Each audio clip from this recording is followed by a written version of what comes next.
So, looking at 2 Timothy, and the question is, are you sure you want to be a Christian?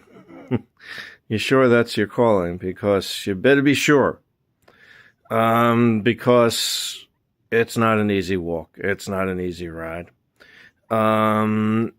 Because even before the crucifixion of Jesus and the resurrection on which we build our faith, there was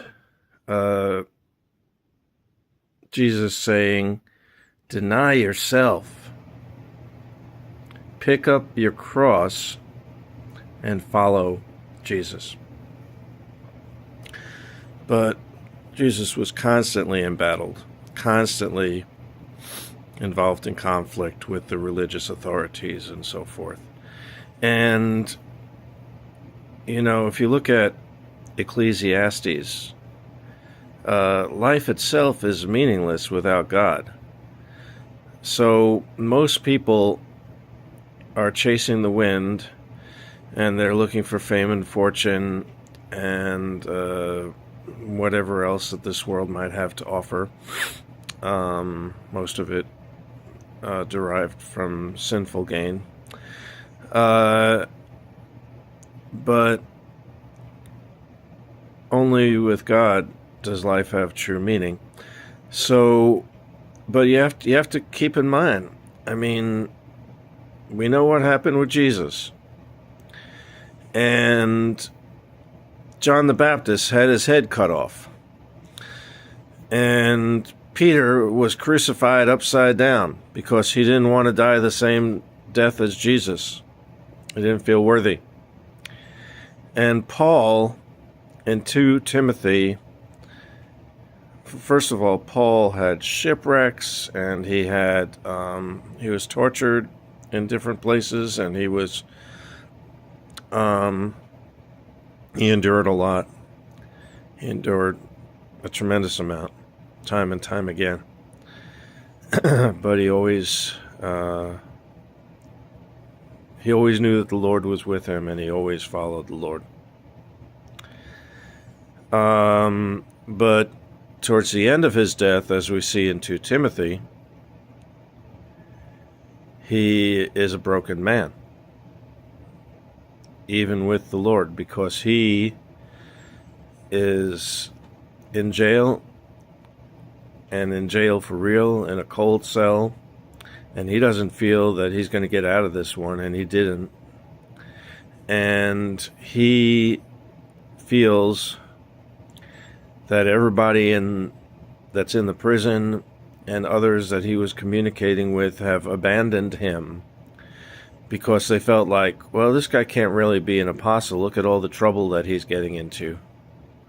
Are we sure that we want to follow him?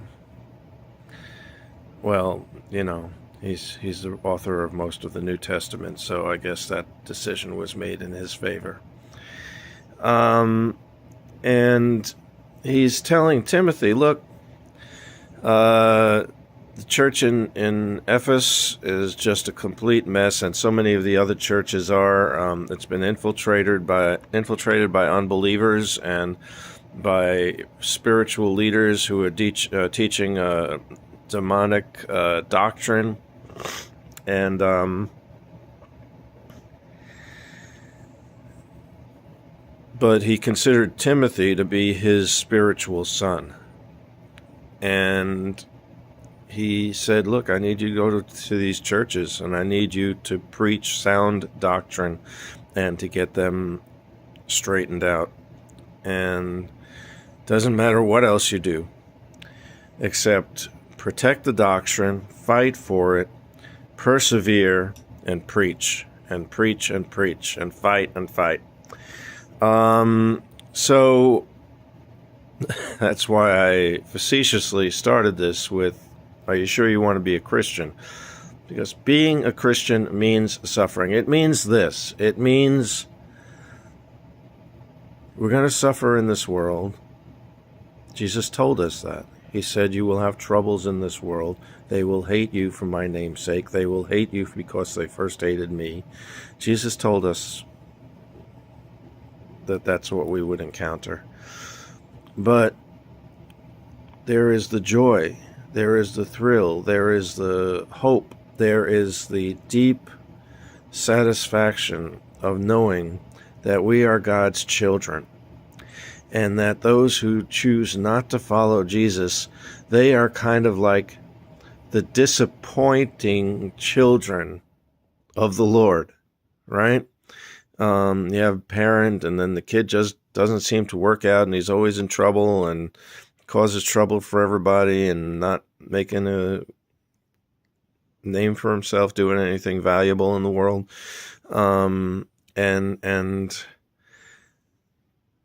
that's in this world. That's what it's like for parents with kids. What was it that Reagan said to Papa Bush about W?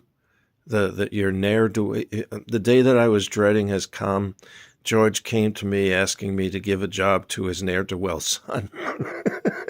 Anyway, there are people like that out there. And, the moment, doesn't matter what you've done in your life. It doesn't matter what good or what bad. It doesn't matter. The moment you decide to lay down your life, pick up the cross and follow Jesus, you've done the only thing that's in this world that matters. And you have become a child of God, and you have been imbued with the Holy Spirit, and your future is secure. And yeah, you do want to be a Christian. And so do we all, and thank God for that. And I thank God for all of you, and for our wonderful pastor, and just the whole big family that is Beach Church. And I will look forward to seeing you next time, God willing. And until then, peace be with you, and God bless.